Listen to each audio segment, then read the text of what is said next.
ఏది అయినా ఆచి చికెన్ మసాలా. మండలిలో మంటలు పుట్టిస్తున్న లడ్డు వ్యవహారం ఇప్పుడు సడన్ గా మరో టర్న్ తీసుకుంది. అసలు విషయం పక్కకు పోయింది. ఇప్పుడు కొత్త మ్యాటర్ పొలిటికల్ హీటర్ గా మారింది. పాలక ప్రతిపక్షాల మధ్య మాటల యుద్ధానికి దారితీసింది. చైర్మన్ హక్కుల్ని ప్రభుత్వం కాలరాస్తోంది అని వైసీపీ ఆరోపిస్తుంటే నిబంధనలకు విరుద్ధంగా చైర్మన్ వ్యవహరిస్తున్నారు అంటోంది అధికార పక్షం. ఇంతకీ ఏంటి సంగతి? దాని వెనుక కథ ఏంటి? మండలిలో ఆగని లడ్డూ లడాయి. ఈ లడ్డు మీద కల్తీ నెయ్యి మీద సమాధానం చెప్పడానికి ప్రభుత్వం సిద్ధంగా ఉందని మళ్ళీ చెప్తా ఉన్నాను. మంత్రి స్టేట్మెంట్ తో గందరగోళం. ఎందుకు లెక్కిస్తున్నారు? ఎందుకు వినడానికి ఎందుకు సిద్ధంగా లేరు? ఆ నోట్ తన దృష్టిలో లేదన్న చైర్మన్.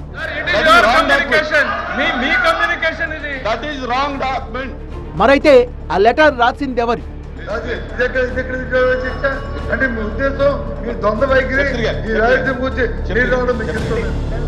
ఏపీ రాజకీయాల్ని లడ్డూ లడాయి కుదిపేస్తోన్న వేళ శాసన మండలిలో పాలక ప్రతిపక్షాల మధ్య సవాళ్లు ప్రతి సవాళ్లు మరింత దుమారం రేపుతున్నాయి.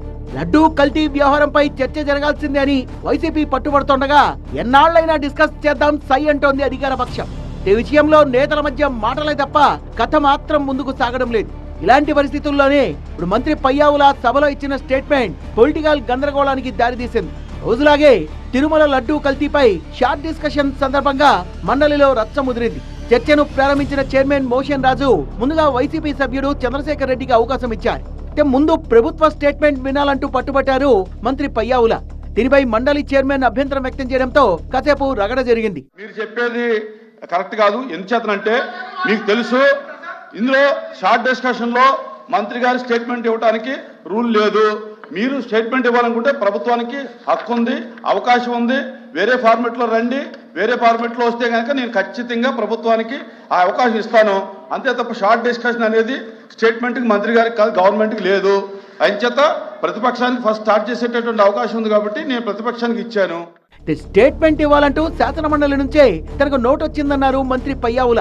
ఇప్పుడు ప్రభుత్వం తరపున తను స్టేట్మెంట్ ఇస్తుంటే అడ్డుకోవడం ఏంటంటూ అభ్యంతరం వ్యక్తం చేశారు ఆర్థిక మంత్రి.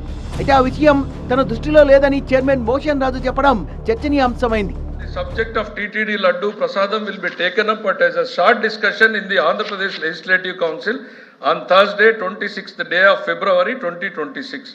I am therefore to request you to arrange to furnish 150 copies of comprehensive detailed notes on the above subject both in English and Telugu versions to the Secretariat. Evaru rasaru Adhyaksha? మీ దగ్గర నుంచి council దగ్గర నుంచి statement ఇమ్మని చెప్పిన తర్వాత statement ఇవ్వద్దు. Yes sir, it's your sir, it is your communication. That is wrong sir, it is your communication. మీ communication ఇది. That is wrong document. ప్రభుత్వం తరపున స్టేట్మెంట్ ఇవ్వాలని, అందుకు తగిన ఏర్పాట్లు చేయాలని మండలి నుంచి తనకు లెటర్ వచ్చిందని మంత్రి పయ్యావులు చెప్తున్నారు. అంతేకాదు అందుకు తగిన ఏర్పాట్లు చేయాలంటూ అందులో స్పష్టంగా ఉందని సభలో పయ్యావుల చదివి వినిపించారు కూడా. కానీ ఆ లెటర్ తో తనకు సంబంధం లేదని, తన నోటీసుకు రాలేదని చైర్మన్ స్థానంలో ఉన్న మోషన్ రాజు చెప్పడం సంచలనంగా మారింది. అసెంబ్లీలో స్పీకర్ బాస్ అయితే మండలిలో చైర్మన్ సభాపతి పాత్ర పోషిస్తారు. ఆయనకు తెలియకుండా పూచిక పుల్ల కూడా కదలదు. అలాంటిది ఆయనకు తెలియకుండా ప్రభుత్వానికి లెటర్ ఎలా వెళ్ళింది అన్నదే ఇప్పుడు కీలకాంశం. చైర్మన్ పేరిటే ఈ లెటర్ వచ్చిందని మంత్రి పయ్యావుల వాదిస్తున్నారు. నాకు సంబంధం లేదు బాబోయ్ అంటున్నారు చైర్మన్. అదేంటి, చైర్మన్ కు తెలియకుండా చైర్మన్ పేషి నుంచి లెటర్ వస్తుందా అంటున్నారు పయ్యావుల. మరింతకు ఆ లెటర్ ఎవరు రాసినట్టు అన్నదే ఇప్పుడు పొలిటికల్ గుసగుసలకు కారణమవుతోంది. మండలిలో తిరుమల లడ్డూపై చర్చ జరగాలని కోరుతున్న వైసీపీ ప్రభుత్వం సిద్ధమవగానే పారిపోతోందంటున్నారు మంత్రి పయ్యావుల. ప్రభుత్వం ఇచ్చే స్టేట్మెంట్ వినకుండా తాము చెప్పేదే వినాలంటూ వైసీపీ సభ్యులు గందరగోళం సృష్టిస్తున్నారని మండిపడ్డారు. సభ బయట కూడా లెటర్ విషయంపై స్పందించిన పయ్యావుల చైర్మన్ సభ్యులు టెంపరరీ అని, హౌస్ ఒక్కటే పర్మనెంట్ అని స్పష్టం చేశారు. ప్రభుత్వం స్టేట్మెంట్ ఇస్తుంటే వద్దని చెప్పే ప్రతిపక్షం దేశంలో ఒక వైసీపీ అని ఎద్దేవా చేశారు. ఏదేమైనా మార్చి 4న మండలిలో లడ్డూ కల్తీపై ప్రభుత్వమే సమాధానమిస్తుందని చెప్పారు పయ్యావుల కేశవ్.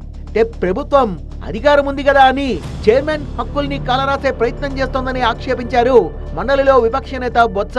వైఎస్ఆర్సీపీ కనీసం నోటీస్ కూడా ఇవ్వలేదు తిరుపతి లడ్డు మీద. అయినా సరే ప్రభుత్వం ముందుకు వచ్చి చర్చ పెట్టింది. మేము ఎక్కడ శశభిషలకో లేకపోతే చిన్న చిన్న ఎక్స్క్యూజ్లకు చూడాలి, అయినా ముందుకు వచ్చి చర్చ పెట్టాం. మినిస్టర్ గారు స్టేట్మెంట్, కొత్త స్టేట్మెంట్ ఉంది, నేను సభలో చెప్పారు. అక్కడ కూడా 10 నిమిషాలు ఆయన చదువుతారు, తర్వాత చర్చ జరుగుతుంది. పారిపోయారు.